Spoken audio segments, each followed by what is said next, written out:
उपस्थित सर्व त्यांच्या अध्यक्ष नातेवाईक, सर्व क्षेत्रातील मान्यवर, उपस्थित बंधू भगिनी, खरं म्हणजे गणपत दादांचा माझा फारसा असा घनिष्ठ परिचय नव्हता, परंतु असंच वेगवेगळ्या कार्यक्रमांच्या निमित्तानं या पट्ट्यामध्ये येत असताना त्यांची भेट व्हायची.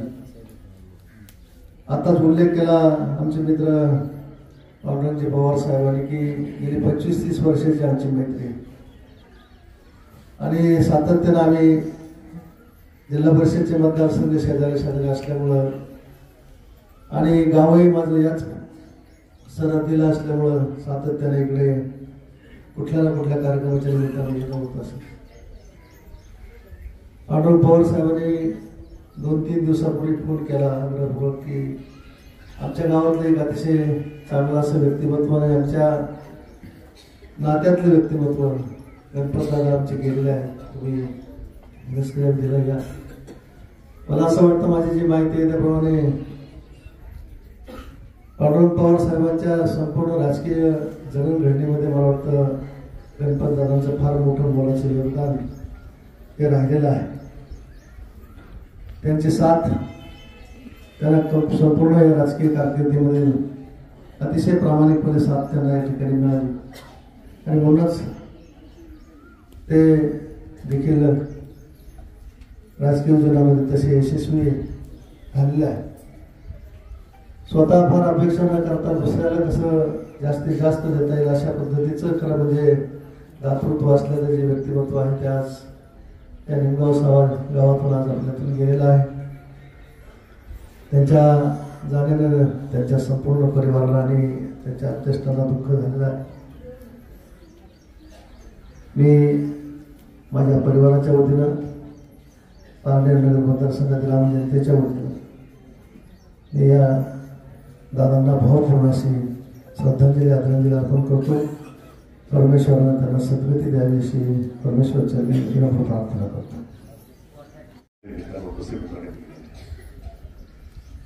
एक अजात शत्रू, अतिशय निर्मळ मनाचा, मितभाषी, अतिशय सोज्वळ अशा प्रकारचं व्यक्तिमत्व इतक्या लवकर आपल्यातून जाईल असं वाटत. तर त्यांचं राहणीमान, त्यांची शरीरयष्टी पाहता अजून ते 10-12 वर्षे असायला हवे होते, पण ते अचानक केले. त्यांच्या कार्याचा सगळाच अहवाल सगळ्यांनी मांडलेला आहे. मला आठवतं की जिल्हा परिषदला होता आणि पांडुरंग पवार पंचायत समितीला उभे होते. पांडुरंगच्या पाठीशी सर्वसामान्य तरुण मुलाच्या पाठीशी खंबीरपणाने उभं राहणारी ती 3 माणसं होती. गोभाई, मगनसेठ आणि गणपत. बाकी असतील सगळे. पण या लोकांनी जीवाचं रान केलं आणि आमच्या गावामध्ये 2000 पैकी 1900 मतं मिळाली आणि ह्या गावामध्ये 2000 पैकी मला वाटतं 10-20 मतं कमी पडली. 1980 मतं मिळाली. ही एकजूट, ही ताकद, ही शक्ती पांडुरंगच्या पाठीशी निर्माण करण्याचं काम केलं. त्याच्यामध्ये शहाचा वाटा गणपत दादांचा.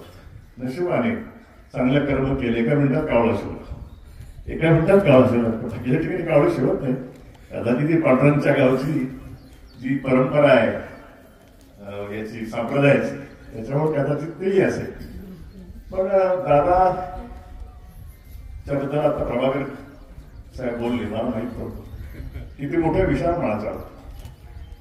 स्वतःला अपत्य नसताना गावाच्या मुलाला दत्तक घेऊन त्याला डेव्हलप केलं. दादाच्या पॉवर पाय ठेवून त्याचा चिरंजीव किशोर आणि त्यांची पत्नी हे दोघेही काम करतात. त्याचा मला अतिशय आनंद वाटला. दादांना बद्दल किती बोलत तरी अपुरं ठरेल. दादांना सगळ्यांनी श्रद्धांजली वाहिली. त्यांच्या पक्षात ते वाढले, निष्ठेने त्या पक्षावर राहिले. निष्ठेने ज्या विचारावर ते थांबले, त्या पक्षाचा महाराष्ट्राचा पदाधिकारी या नात्यानं अजित पवार साहेबांच्या राष्ट्रवादीच्या पक्षाच्या वतीनं अतिशय नम्रपणाने दादांना भावपूर्ण श्रद्धांजली अर्पण करत जातो.